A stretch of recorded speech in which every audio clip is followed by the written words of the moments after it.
Mesdames, Messieurs, bonsoir. Bienvenue dans cette édition du journal télévisé sur ESAE TV dans l'actualité de ce lundi 7 avril 2025, exactement 9 ans ce 6 avril 2025, que le président Patrice Talon prenait le pouvoir des mains de son prédécesseur Boni Yayi après avoir brillamment remporté le second tour de l'élection présidentielle face à l'ancien Premier ministre Lionel Zissou. Vous suivrez dans ce journal quelques citoyens béninois qui ont livré leurs impressions au sujet des 9 années de gestion. La question de la relecture du code électoral continue de susciter maintes réactions au sein de l'opinion publique et de la classe politique. Le ministre conseiller à la justice et aux relations extérieures, Gilbert Deroumalès, s'est une fois encore prononcé sur la question qui agite la toile. Les précisions dans un instant. À travers un communiqué en date de ce lundi 7 avril 2025, le président de l'Association nationale des communes du Bénin ANCB et la cellule de suivi et de contrôle de la gestion des communes lance un appel à candidature pour la sélection de secrétaires administratifs d'arrondissement. On en parle dans ce journal.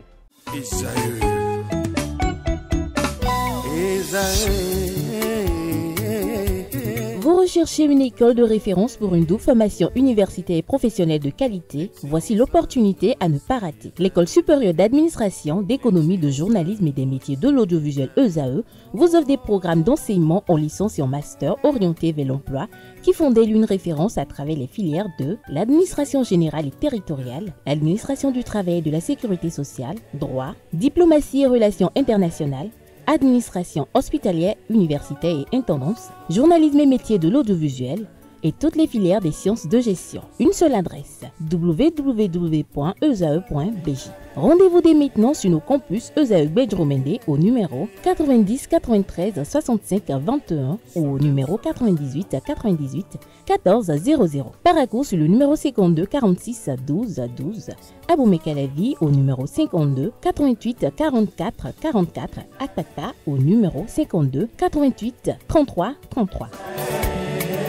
ESAE, l'excellence à un nom.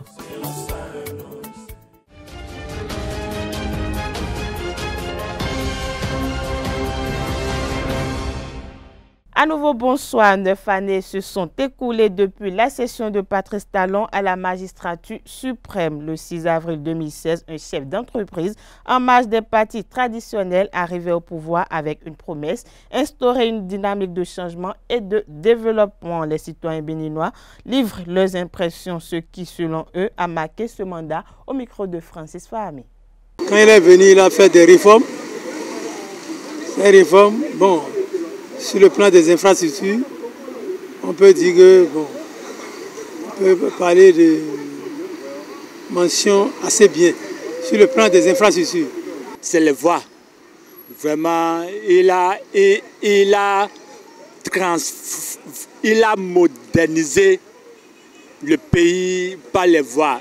Là où personne n'imagine pas qu'il y aura voie, il a tout fait pour que la voie passe. De watro yemoro ekuran wazo ganjio yemoro togan delesi alors de no chache mi gbon nka amoro e wazo bo e je nu ko to tun acho bo e blo nu dagbe le bo mo do alide gbon fi de le bo e no do tagbanu mi me population le nka amoro ekusi blo cho bo e wazo gege bo changer to bon et bueno o ta ton cho bon nous comptons cho bon nous les blo ni me na wa si gbe kan to kanu be na yon di de blo bon c'est très bon do nous wa ndagbe kere we blo bon din bo yen apprécier ni quoi. Les marchés de modernes,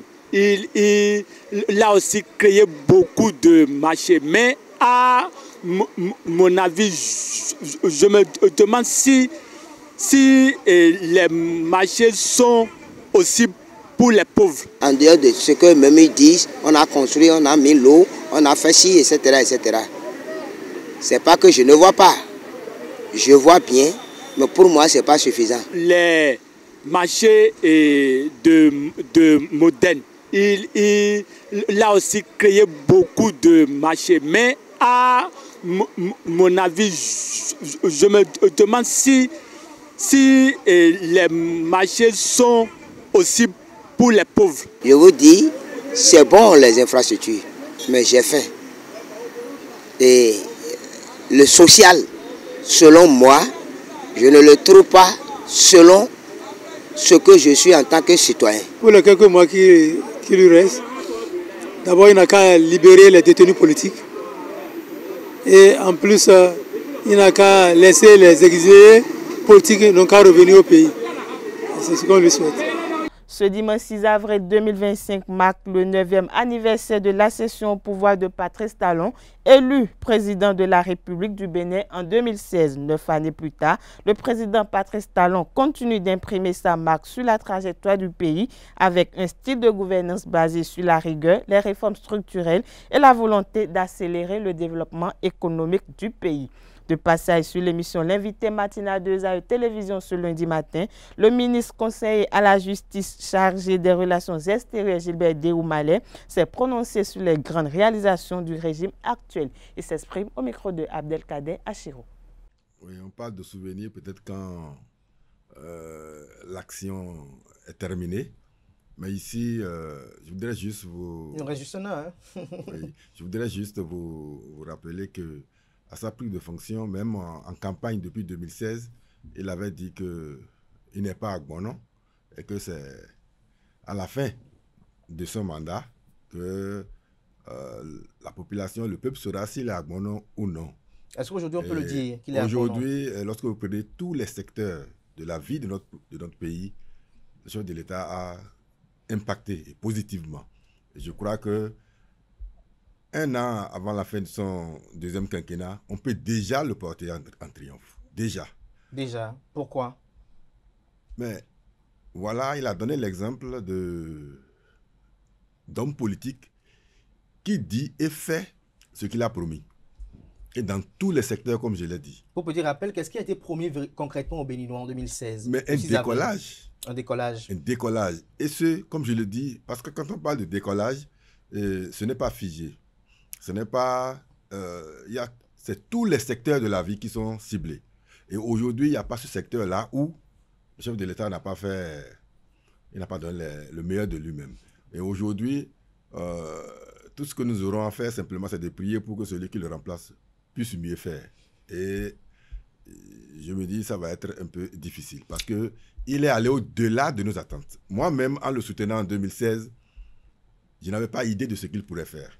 Pour moi, je me disais, comme tous les autres chefs d'État qui se sont succédés à la tête de notre pays, il ferait bon ce qu'il peut.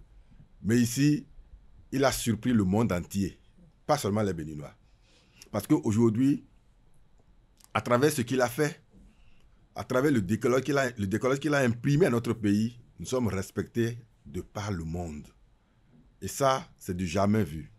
Dans le département des collines, ceux qui ont laissé le pouvoir et Patrice Talon a pris, sont du département des collines.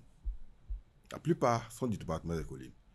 Et quand je prends avant 2016, Oui.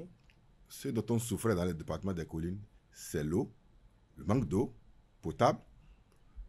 Il n'y avait pas de route, il n'y avait pas d'électricité. Aujourd'hui, nous avons tout ça. Nous avons tout. Et surtout l'eau, parce que l'eau, c'est la vie. Et ils nous ont même dit, en son temps, en 2016, quand on venait, qu'il n'est pas possible d'avoir de l'eau potable dans le département des collines. Pourquoi? Peut-être à cause de ce qu'ils ont justifié, il y a trop de roches, on ne pourrait pas trouver de l'eau. Mais Patrice Talon a Mais réalisé... c'était pas vrai. C'était pas vrai, c'était pas à cause de la présence des rochers et des autres, mais c'est juste qu'ils étaient incompétents. Parce que le chef de l'État a dit il aura de l'eau potable dans les collines. Aujourd'hui, dans les 6 communes du département des collines, nous avons de l'eau potable. Donc, si on est du département des collines et qu'on nous demande ce qui a changé, ça saute aux yeux. Déjà l'eau potable. Sur le plan des infrastructures. Mais je dis dans tous les domaines. La santé, Oui. les routes, Oui. l'éducation. Dans tous les domaines. J'étais allé la dernière fois dans les collines et j'ai vu les enfants qui sont sortis donc de l'école. Les écoliers. Et il y a la remarque, c'est que tous les enfants avaient leur bol en main. Les cantines scolaires. Les cantines scolaires. Mais au lieu de rester à l'école, les enfants allaient à la maison. Je leur ai demandé, mais pourquoi vous rentrez avec les bols et il y a de la nourriture dedans? Vous n'avez pas mangé? Il me dit, non, on a mangé. Mais ce qui reste, c'est pour mon petit frère à la maison.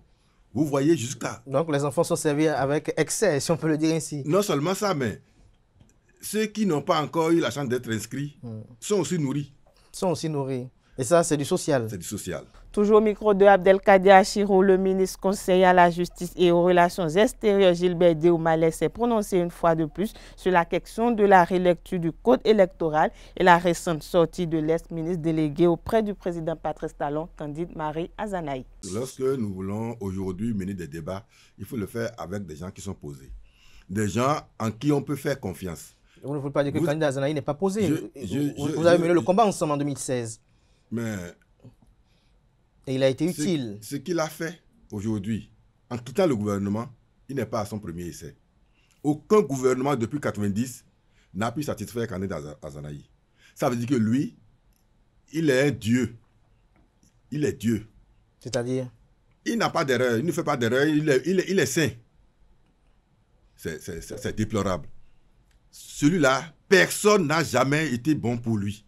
Je crois qu'il a un problème. Il n'y a rien de pertinent dans ce qu'il dit, vous êtes sûr? Mais lorsqu'il attaque le code électoral, oui. Lorsqu'il attaque le code il n'est pas le seul à attaquer le code électoral. Mais tous ceux qui attaquent... Les démocrates l'attaquent aussi, Force Coïpoint Bénin émergent aussi. Même au sein de la mouvance, il y a quand même des voix, même si elles ne se lèvent pas. Pour Candide Azanaï, qui attaque le code, c'est normal parce qu'il ne pourra pas aller aux élections. Il a un parti politique, dit-il, mais qui a une envergure nationale sur papier. Donc, il ne pourra pas aller aux élections.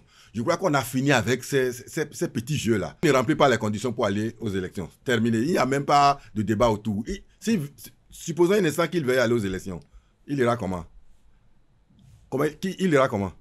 Donc, c'est ça son problème. Le problème particulier de Candide, c'est qu'il ne pourra pas aller aux élections. Et aujourd'hui, ce que le système partisan a instauré dans notre pays, c'est d'avoir des partis politiques d'envergure nationale. Des partis politiques qui couvrent l'entièreté du territoire national. Des partis politiques qui scellent l'unité nationale comme l'a prescrit notre Constitution.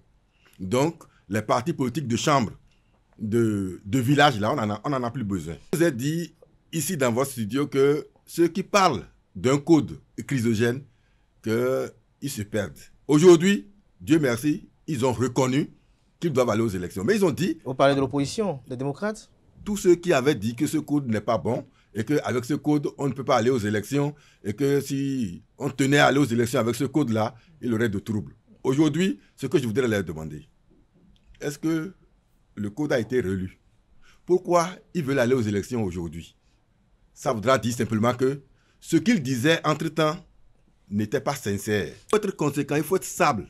Lorsque vous défendez une cause et vous pensez que cette cause-là est juste, il faut la défendre jusqu'à la fin. Vous avez dit que si ce code n'est pas relu, l'élection ne peut pas avoir lieu parce que ça porte les germes d'une crise. Oui, mais le code n'est pas relu. Qu'est-ce qui a changé? Au fait, avant la nomination des ministres conseillers, ceux dont on parle là se croyaient tout permis. Ils allaient voir les populations pour raconter ce qu'ils veulent. Des histoires dormies debout. Mais on a commencé par mettre le doigt sur la vérité. On a commencé par découvrir tout ce qu'ils ont conçu comme mensonge. Ils sont obligés de se raviser, de voir la vérité en face. Le code n'a rien de chrysogène. Rien, absolument rien. Puisqu'ils veulent aller avec ce mauvais code maintenant. Canet-Noir, dans cette édition, Maître Yves Edgar Monou n'est plus avocat au barreau du Bénin. Il est décédé dans la matinée du vendredi 4 avril 2025. Homme de loi, le défunt fut une personnalité politique ayant occupé plusieurs postes de responsabilité, tant au plan national qu'à l'international. Né le 9 février 1953 à Abomey, il est nommé en 1995 ministre des Affaires étrangères sous le régime du président Nicéphore Dieudonné Soglou. Après son départ du gouvernement, Maître Monou embrasse une carrière diplomatique. Il représente le Bénin dans plusieurs capitales du monde, dont Paris, Londres, Madrid, Rome, Lisbonne, Athènes et Ankara. Militant de l'Est-Parti du Renouveau démocratique PRD, il fut tête de liste de cette formation politique dans la 16e circonscription électorale lors des législatives de 2015. Il a été aussi président de la Fédération béninoise de tennis. Il est le père de Edgar Yves Bonou Jr., humoriste franco-béninois reconnu sur les scènes internationales. Cette édition se poursuit, je l'annonçais à l'entame, pour renforcer l'administration territoriale. L'Association nationale des communes du Bénin et la cellule de suivi et de contrôle de la gestion des communes annoncent une nouvelle campagne de recrutement de secrétaires administratifs d'arrondissement. L'annonce a été faite à travers un communiqué en date de ce lundi 7 avril 2025, co-signé par Luxet Tondi Atropo, maire de la ville de Cotonou, et Landry Henrou, coordonnateur de la cellule de suivi de contrôle de la gestion de l'Association nationale des communes du Bénin. Selon le communiqué officiel, la fonction de secrétaire administratif d'arrondissement est la plus haute fonction administrative et technique de l'arrondissement. Il s'agit donc d'un poste important dans la gouvernance locale. La candidature est ouverte uniquement aux personnes de nationalité béninoise externe, aux administrations communales et titulaires d'un diplôme universitaire de niveau Bac +3 au minimum. Parlons enseignement supérieur. Dans cette édition, 30 nouveaux bus pour le transport des étudiants ont été commandés par le gouvernement béninois. L'annonce a été faite par le ministre conseiller à l'enseignement supérieur, Médégan Sedami Fagla, lors d'une sortie médiatique ce week-end. La livraison est attendue pour le mois de septembre 2025. Le transport universitaire avait été suspendu depuis février 2023 en raison des pannes répétitives des bus existants, à en croire le ministre conseiller Médégan Sedami. Il est également question de revoir tout le système de transport étudiant. Les trajets vont changer, les lignes vont changer. Il faudrait construire des abribus, a-t-elle déclaré. Les réflexions sont également menées sur le prix du ticket. Les étudiants peuvent donc espérer la reprise du transport universitaire pour la rentrée prochaine. L'ancien président de la République du Bénin, Nicéphore Dieudonné Soglo, a effectué une visite de terrain à Adjagbo dans la commune d'Aboumé-Calavi, où il a inspecté l'avancement du marché de construction de Glo. Accueilli par l'ingénieur en génie civil Akani Akinucho, il a été guidé lors de son inspection du site. À l'issue de cette visite, le premier président démocratiquement élu du Bénin a exprimé son enthousiasme, soulignant l'importance capitale de ce projet pour le développement du pays et au-delà de l'Afrique. Selon les explications de l'ingénieur civil, le marché de Glo s'étend sur une superficie de 48 hectares. De plus, le marché bénéficie de l'alimentation du réseau de la Société béninoise d'énergie électrique et est équipé de panneaux solaires pour assurer une alimentation électrique en cas de coupure. Il est à rappeler que la ministre béninoise en charge de l'industrie et du commerce, Chadia Assouman, avait récemment précisé lors d'une émission télévisée consacrée au programme d'action du gouvernement Piaget 2021-2026 que ce marché de Gros sera opérationnel, exploité et installé au plus tard le 31 décembre 2025. Dans un autre registre à présent, le Club des planificateurs économètres a organisé un séminaire de formation sur les méthodologies de recherche scientifique en économie. C'était le samedi 5 avril 2025 dans un hôtel de la place à Cotonou. Le reportage avec Quentin Amousso. Recherche scientifique en économie et développement du capital humain au Bénin. Défis et perspectives. C'est sur ce thème que participants et communicants ont échangé. Une première édition du séminaire sur la méthodologie de recherche scientifique en économie initié par le Club des planificateurs économètres. L'objectif principal, c'est de pouvoir renforcer la capacité, la connaissance des étudiants pour réaliser leur mémoire de fin de cycle, des chercheurs pour renforcer leurs capacités dans la production de documents scientifiques, également des professionnels qui sont dans des départements de recherche à renforcer leurs capacités afin qu'ils puissent être beaucoup plus opérationnels à travailler sur des thématiques de recherche, parce qu'aujourd'hui, il faut qu'on soit unanime sur un fait. On ne peut pas avoir de développement sans la recherche et l'innovation. L'objectif est atteint parce que nous avons eu des participants qui ont posé beaucoup de questions à la suite des différentes interventions. 4 différentes communications, dont l'une porte sur les fondements de la modélisation empirique. Alors déjà, je tiens tout particulièrement à remercier les organisateurs de ce séminaire scientifique, puisqu'il s'agit de la recherche scientifique en économie. Et plus particulièrement, ma communication a porté sur la modélisation empirique, donc comment déployer les modèles économétriques plus précisément, afin d'obtenir des résultats probants pouvant aider à la prise de décision. Une occasion pour les participants de mieux appréhender les différentes étapes de la recherche scientifique. Tout d'abord, je tiens à remercier les organisateurs du séminaire. C'est très important comme ça d'organiser chaque année des séminaires sur la recherche scientifique pour quand même permettre à nos jeunes aujourd'hui de comprendre un peu ce que c'est la recherche. À chaque année, s'ils peuvent tout au moins une fois par an organiser ce genre de séminaire-là, cela va faciliter, cela va permettre aux jeunes qui ont fini le master et autres pour quand même avoir assez d'informations par rapport à la recherche. Puisque quand on ne te dit pas comment ça se fait, tu vas trébucher plusieurs fois. Donc il est important de chaque année d'organiser ça pour leur faciliter un peu la recherche. J'ai beaucoup apprécié la séance et personnellement, elle me sera bénéfique puisque le travail que je fais nécessite de faire de la recherche. Je suis constamment dans la recherche. Les apprenants sortent de cette formation prêts à mieux aborder les études dans le domaine scientifique.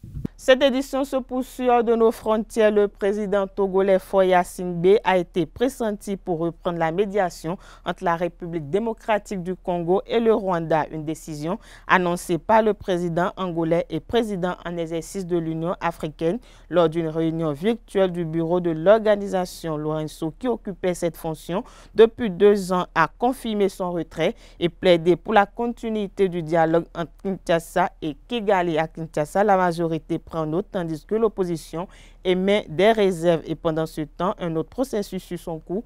Les délégués du gouvernement congolais du groupe politico-militaire M23 sont attendus à Doha pour un deuxième round de discussion dans le cadre de la médiation discrétée menée par le Qatar. Le président français Emmanuel Macron a été accueilli ce lundi 7 avril par le président Abdel Fattah al-Sisi au palais présidentiel du Caire. Première séquence officielle de la visite du chef de l'État français. Les deux présidents ont été rejoints par le roi Abdallah II de Jordanie pour discuter lors d'un sommet trilatéral du plan arabe de reconstruction de Gaza. L'objectif de la France est de travailler à une solution concrète avec les pays arabes et d'avancer sur les questions qui méritent d'être précisées. La sécurité, le désarmement du Hamas et le rôle de l'autorité palestinienne dans la future gouvernance de Gaza, avec l'espoir de convaincre les États-Unis où Benjamin Netanyahou est arrivé pour rencontrer Donald Trump. Une coïncidence selon l'Élysée qui pointe l'absence de plan israélien pour le jour d'après. Sport dans cette édition pour boucler, la Fédération béninoise des sports électroniques a lancé officiellement sa toute première activité le samedi 5 avril 2025 au dojo du siège de la Fédération à Akpakpa. La compétition dénommée de Gaming Talent a vu les athlètes meilleurs du Bénin s'affronter dans les différentes catégories. Le point de cet élément signé Anaël Dou. Lancement officiel des activités de la jeune fédération béninoise des sports électroniques. Pour l'occasion, la dite fédération a démarré par le Gaming Talent, une compétition qui ouvre la course à la qualification pour la Coupe du Monde IESF pour les e-athlètes dans 4 disciplines, notamment le e-football, le Tekken 8, PUBG Mobile et le MLBB. La compétition va permettre également de mettre sur pied l'équipe nationale e-sportive. Une concrétisation qui apporte de la satisfaction. Je suis très heureux, non seulement de pouvoir dérouler cette activité, mais de l'ambiance qui règne. Parce qu'en fait, ça nous prouve que les gamers sont des personnes bien éduquées, qui peuvent faire des compétitions dans les bonnes conditions et de manière très disciplinée. Aujourd'hui, nous avons lancé la compétition e-football. Je suis heureux de voir actuellement au moins 111 jeunes, puisque sur tout le nombre de joueurs qui se sont inscrits pour toutes les compétitions avoisine les 400. Actuellement, pour ce week-end, nous aurons 111. Pour e-football, ça se passe très bien. Les jeunes sont disciplinés, ils écoutent bien le règlement et ils ont un très bon niveau. Nous sommes en train de remarquer qu'il y a réellement beaucoup de talent au Bénin. Normalement, nous voulons 3 joueurs retenus pour la Gaming Talent, mais 2 autres qui seront rachetés grâce aux détections. Il y aura des détecteurs nationaux qui vont suivre, voir les joueurs qui n'ont pas pu sortir de poule mais qui ont le niveau, essayer de voir ce qu'on peut faire avec eux. Pour tous ceux qui ne sont pas retenus, ce n'est pas la fin de l'aventure. Nous essayons de pouvoir les recadrer et les rediriger vers plusieurs autres associations légalement constituées. pour pouvoir permettre de mettre en place un circuit compétitif. Ce premier challenge vient semer enthousiasme et espoir dans le cœur des jeunes e-athlètes qui se sont massivement déplacés pour l'opportunité. Franchement, c'est très bien, c'est une très belle initiative, surtout que l'e-sport, bon, c'est un peu un domaine assez compliqué ici, mais c'est en train de se développer, il y a un réel essor, il y a vraiment des efforts qui sont fournis, je suis vraiment content de pouvoir participer à ce genre de compétition. Depuis tout petit, j'ai toujours aimé le football, donc après, bon, j'ai découvert un peu les jeux vidéo. Quand j'étais tout petit, j'ai commencé depuis que j'ai eu 6 ans. Donc depuis, j'ai commencé à jouer. Je me suis pris du plaisir à jouer. Et je me suis un peu professionnalisé dans la chose et voilà, me voilà ici. On n'en voit pas tout le temps, surtout au Bénin, où le jeu vidéo est un sujet vraiment tabou chez nos parents et tout ça. Donc, avoir une compétition comme ça et pouvoir y participer, c'est vraiment un honneur. Je suis content d'être là parce que le gaming, c'est ma passion et tout. Donc. Le Gaming Talent continue dans les autres catégories pour détecter les meilleurs du Bénin. Parlons Ligue Pro à présent. Les hommes de Dadi ont reçu le samedi 5 avril 2025 Abeille Football Club pour le compte de la 25e journée de la Ligue Pro. Au thème de la rencontre, les deux équipes se sont séparées sur le score nul et vierge de 0 but partout. Le point dans cet élément réalisé par Anaël Vianedo. Dadi Football Club se fait accrocher par Abeille FC au terme de cette 25e journée de la Ligue professionnelle de football du Bénin. Score final de la rencontre, 0 but partout. Pourtant, à l'entame, les hommes d'Aplahoué étaient bien partis pour empocher les 3 points. Dadi FC a dominé comme à l'accoutumée en multipliant les meilleures occasions.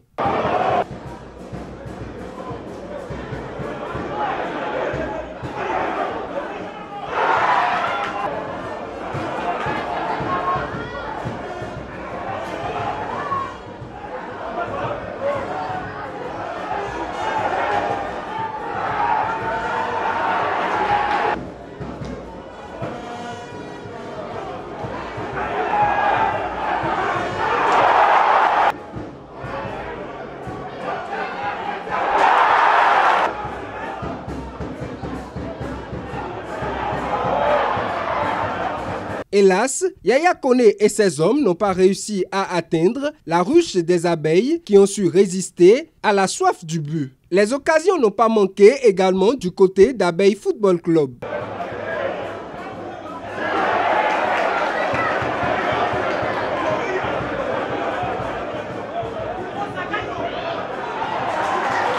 Le match s'achève sur le score nul et vierge de 0 but partout. Malgré ce faux pas, Dadi Football Club conserve sa place de leader au classement avec désormais 49 points, 2 points de plus que son dauphin qui se rapproche de plus en plus. Toujours dans le même contexte, Coton FC a renoué avec la victoire samedi après 5 matchs nuls consécutifs. Victor Zonka et ses poulains ont pris le dessus sur les Requins FC 1 but à 0 grâce à un coup franc direct de Rodrigue Fassinou. Suivons ensemble le débriefing de Victor Zonka, entraîneur de Coton, et Franck Niaou, entraîneur des Awisi Wassa.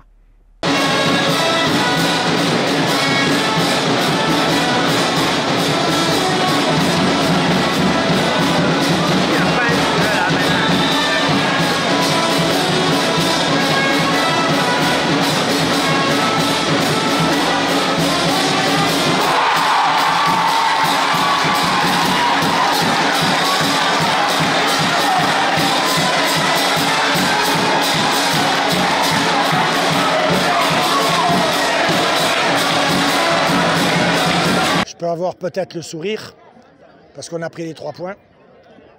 Mais bon, la prestation n'est pas à la hauteur. Bon, maintenant, je vais vous dire qu'on a fait des matchs d'une autre qualité que ce soir. Et malheureusement pour nous, on a fait des matchs nuls. Donc aujourd'hui, on a été nettement en dessous de ce que l'on fait d'habitude. Et puis on gagne quand même 1-0. Donc bon, je vais prendre ça comme un plus. Et ça va nous permettre de recoller au peloton. Je ne sais pas ce que les autres ont fait, mais au moins on revient à 1 point des Dragons. Donc c'est déjà ça qui est important pour nous. Une défaite à main sur le seul ballon, est-ce que c'était une occasion? Sur un coup de pied arrêté, ça fait partie des moments du jeu. On prend un but, c'est resté. On a poussé, mais le score est resté inchangé. En première partie, mes joueurs ont été un peu timorés, il faut le reconnaître. En deuxième partie, Ils sont venus de meilleures intentions, ils ont poussé. Après, on a eu une barre transversale, tout et tout. Mais les dieux du football ont décidé autrement. On repart avec 0 point de Ouida. Suivons à présent le résumé des rencontres de ce week-end, comptant pour la 25e journée de la Ligue professionnelle de football saison 2024-2025. Une réalisation de Romaric Dissougogbeno. La 25e journée de la Ligue professionnelle du Bénin a tenu toutes ses promesses avec des rencontres disputées et des résultats surprenants ce week-end. AS Cotonou s'est imposé de justesse face à Adidja 1-0, confirmant sa solidité à domicile. AS Police domine Aziza 2-0 dans un match bien maîtrisé.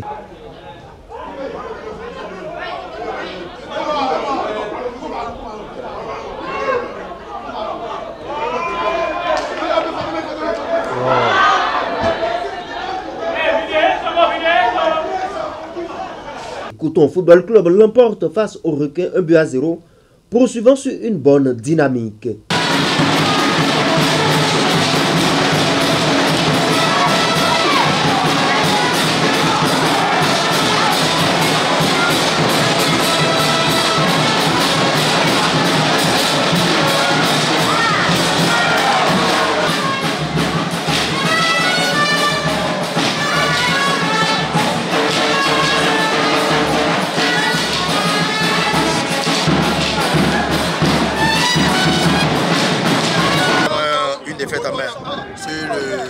Seul ballon, est-ce que c'était une occasion? Sur un coup de pied arrêté, ça fait partie des moments du jeu. On prend un but, c'est resté. On a poussé, mais le score est resté inchangé. Match nul et vierge entre Étoile Filante et leur adversaire du jour. 0 but partout dans une rencontre peu animée. La rencontre Sita Tonga n'a pas eu lieu compte tenu de l'absence des éléments de la Croix-Rouge. Loto Popo a battu Damissa 1-0. Bois de Sinandi et Rodio se neutralisent 1 but partout dans un duel équilibré.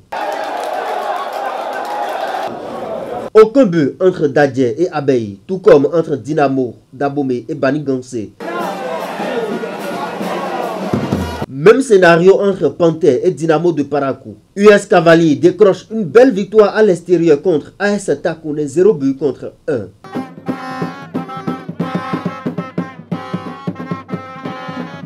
Enfin, Buffle l'emporte de justesse face à Espoir, 2 buts contre 1, dans un match à suspense.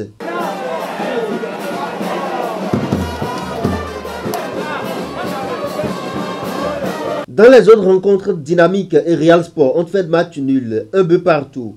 AS Tonnerre s'est incliné devant Beki, 1 but contre 2. Ayema a battu US Craqué, 1-0. Avranco Omnisport a pris le large, 2 buts contre 1 face à la jeunesse athlétique de Kétou. Et la jeunesse sportive de Kobé s'est imposée de son côté 2-0 face à Aspac. Le classement de cette 25e journée se présente comme suit. Dans la poule A, Dadje premier avec 49 points au compteur. Deuxième, US Cavalier 47 points. Dynamo Dabomey 44 points. Troisième, quatrième, Damissa Football Club 42 points. Cinquième, Rodio avec 41 points. Sixième, Loto. Septième, Panthère. Buffle. Huitième, Espoir. 9e, Banigansé 10e, AS Takoune 11e, 12e, Beke Football Club, 13e, Bois de Sinandé, 14e, Abeille Football Club, AS Tonnerre 15e, 16e, Dynamique Football Club, 17e, Real Sport et 18e, Dynamo de Parakou. Dans la poule B, Dragon premier avec 41 points, Ayema deuxième 41 points, 3e, Coton avec 40 points, 4e, AS Obemap 39 points, 5e, la jeunesse sportive de Kobe avec 37 points. 6e, USS Craqué. 7e, Asvo. 8e, Aspac. 9e, Avranco Omnisport. 10e, Adjidja. 11e, AS Police. 12e, AS Cotonou. Sitatunga, 13e. 14e, Requin Football Club. Aziza, 15e Football Club. 16e, Étoile Filante. 17e, la jeunesse athlétique de Kétou. Et 18e, la jeunesse sportive de Ouida. Sportivement votre. Voilà, c'est sur cet élément que prend fin cette édition. Merci de nous avoir suivis. Agréable soirée à tout un chacun.